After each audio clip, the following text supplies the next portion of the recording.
চলে যাবে যে শ্যাম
রাম আছে রামে নাই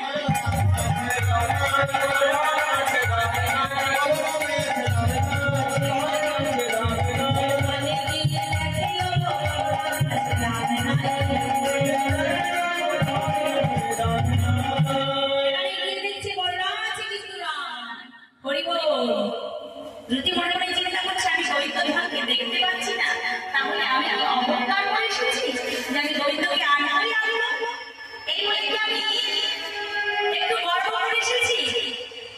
না না, সে তো অহংকারহীন গোবিন্দ। আমি যদি কোনো ভুলবশত অহংকার করেই থাকি, তাহলে সে আমার তার জন্য হয়তো দেখা দিচ্ছে। হরি হরি যে যে জিনিসকে অহংকার করে না, তার সেই জিনিস অহংকার জন্য হয় হয়। কি করেছে? যদি মনে করে যেই না চিন্তা করেছে আমি গোবিন্দ ধনকে নিয়ে যাবো রাধারানীর কাছে, মনে একটা বেশ অহংকার হয়েছে, অমনি গোবিন্দ ধন তাকে দেখা দিচ্ছে। হরি হরি যদি মনে মনে চিন্তা করছে ঠিক আছে, সে তো অহংকার দিল গোবিন্দ, একবার ভক্তি করে দেখে দেখি যদি গোবিন্দ ধনকে পাওয়া যায়, এই বলে কি করেছে? দ্রুতি তখন তাড়াতাড়ি করে ভক্তি নতি করে রেখেছি। নবঘনশ্যাম তুমি কোথায় আছো? একবার যদি দেখা দাও, এই রামদাসীর মা এই বলে দেই না ভক্তি নতি করেছে। অমনি কোথায় দেখলেন? যমুনা নকুলে নিপোষণ করে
চলে যেতে হবে, কারণ রাধারানীর মানের বরত্ব রাখতে হবে।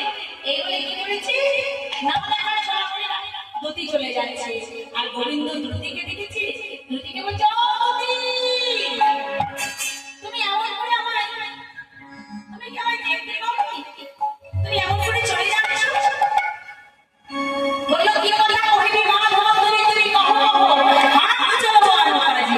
আমার দাঁড়াবার সময় নেই, কি কাম কথা আছে তোমার? রাধারানী করে বলে ফেলো। বললো ও সখী তুমি কি আমায় দেখো, তুমি আমায় নিতে আসোনি? হ্যাঁ গো সখী, আমাদের রাধারানীর মান কেমন আছে? বললো মা তুমি যা দেখতে পাচ্ছ চার আঙুল বেড়ে গেছে। বললো তাই নাই? হ্যাঁ গো, তুমি যদি আমায় না নিতে এসেছো তবে তুমি কি করতে এসেছো? বললো আমি কি করতে এসেছি জানো? আমি কুসুম শুনতে এসেছি গো।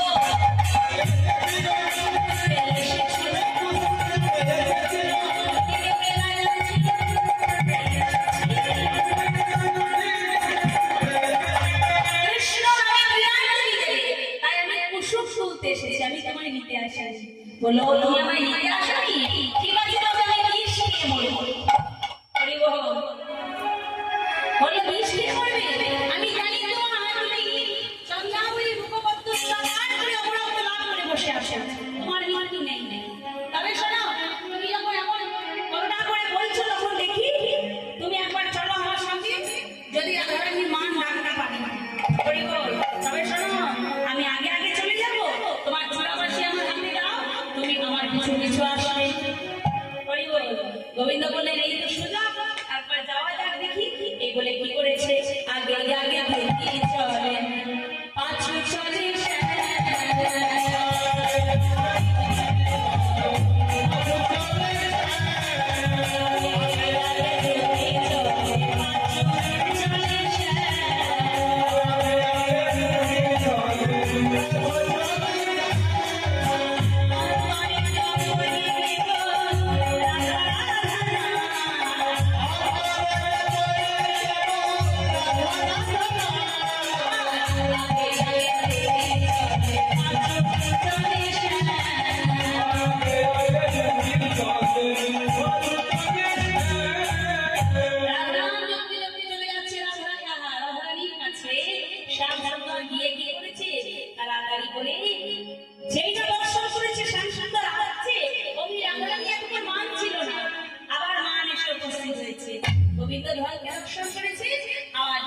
কৃষ্ণের বদন চেপে ঘুরে বসেছে। হরিমোহন গোবিন্দ ছিল না, মানও ছিল না, আবার গোবিন্দ এসে গেছে, মানও এসে গেছে। তাড়াতাড়ি করে বাণিজ্য হয়ে আবার ঘুরে বসেছে। তখন গোবিন্দ আমার বলে, নগরাধে তুমি ভাবছো আমি তোমার কাছে আসিনি, আমি তোমার কাছে আসছিলাম, আমি কোনো দোষের দোষী নয়। তোমাকে বারবার বলছি তুমি আমার তোমার চরণের দাস করে আমায় ক্ষমা করো। আমার কি হয়েছিল সেটা তো তুমি শুনবে, তুমি না শুনেই তুমি আমাকে এমন করে দাঁড়িয়ে দিলে। বললো আমার কি হয়েছিল বলি শোনো। আমি যখন ভোর নিশীথে ঠিক সময় মতো তোমার কাছে আসছিলাম, তখন কি হয়েছে জানো? বলে ভোর রজনী আসিছে পথে,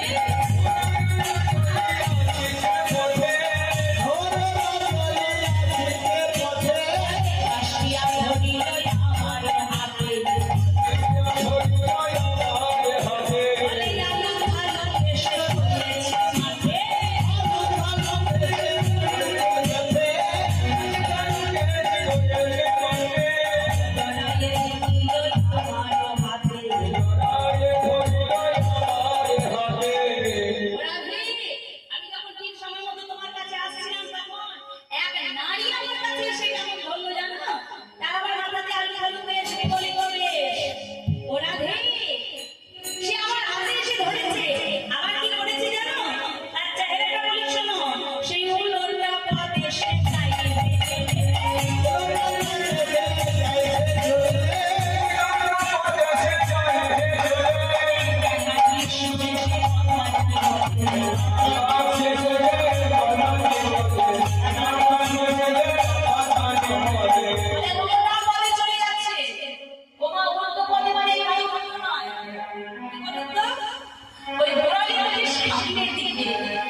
আমি যখন তোমার নাম করি রাধে রাধে রাধে রাধে রাধে রাধে, সে নাম করতে পারে ও আমার দাদা,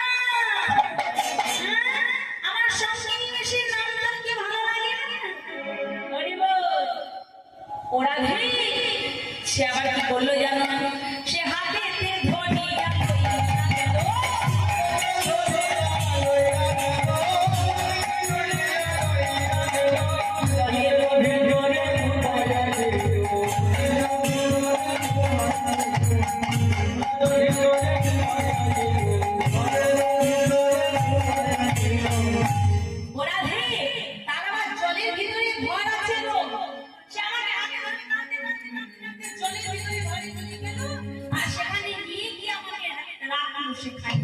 আমি তখন কি করলাম জানো? আমি মনে মনে নাম জপ করছি তোমার রাধে, ও গো রাধে রাধে রাধে রাধে রাধে রাধে রাধে রাধে রাধে। সেখান থেকে আমি ঘুমিয়ে গেছি। এই ভেবে আমাকে জলের ভিতরে ঘরে রেখে দিয়ে আবার একজনকে যেই জানতে গেছে আমি তোমার কাছে চলে এসেছি রাধে। এই দেখো আমার হাত ছেড়ে দিয়েছে, ছায়া দেখে বলছে দেখো দেখো সাজে ছাড়ে না,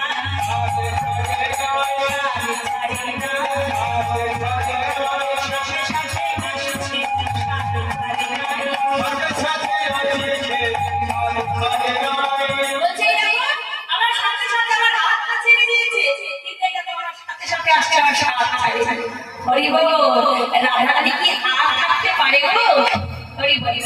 রাধারানী কি করেছে? আমার গোবিন্দ ধনীকে জড়াইয়ে ধরেছে, ধরে বলেছে কি ওই নিয়ে দেখি রে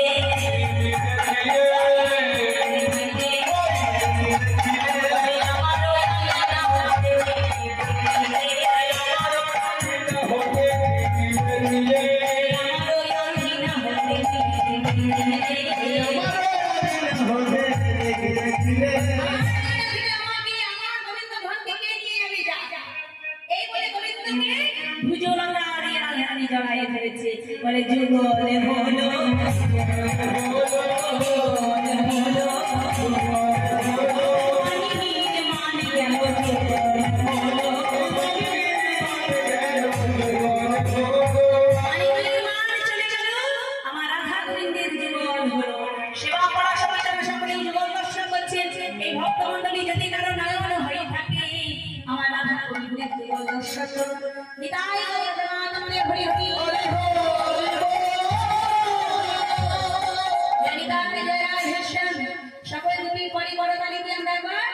ভজন গীত গাইতে গাইতে